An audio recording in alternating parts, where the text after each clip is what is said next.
ഏതെങ്കിലും പേഴ്സണൽ എക്സ്പീരിയൻസുകളുണ്ടോ? ഉണ്ട്. അതായത് ഞാനിപ്പോ ഇത് ബ്ലാസ്റ്റ് കാണാൻ വേണ്ടിയിട്ട് ഇവിടെ ഹൈലൈറ്റ്, തൃശ്ശൂർ ഹൈലൈറ്റ് മാളിൽ പോയപ്പോ അവിടെ നിന്ന് ഇറങ്ങിയപ്പോ ഒരു അമ്മൂമ്മന്റെ കൈ അങ്ങ് പിടിച്ചിട്ട് പറയണേ, ജയിലിൽ പോയപ്പോ ക്ഷീണിച്ചു. അതായത് ഞാൻ ശരിക്കും ജയിലിലാണെന്നാണ് പുള്ളിക്കാരി വിചാരിക്കണേ. അപ്പൊ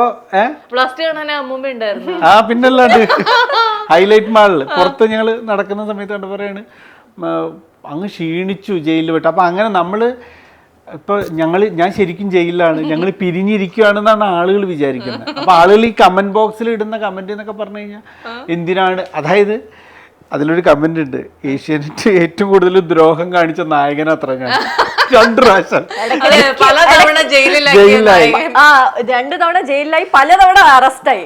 അപ്പൊ ഏറ്റവും കൂടുതൽ നീതികേട് കാണിച്ച നായകൻ എന്ന് പറഞ്ഞിട്ട് ആളുകൾക്ക് അവരത് പേഴ്സണലി എടുക്കുന്നുണ്ട്. അപ്പൊ അത് നമ്മളോടുള്ള ഇഷ്ടം കൊണ്ടാണ്, രണ്ടുപേരോടുള്ള ഇഷ്ടം കൊണ്ടാണ്. അപ്പൊ അത് ഭയങ്കര സന്തോഷമാണ്.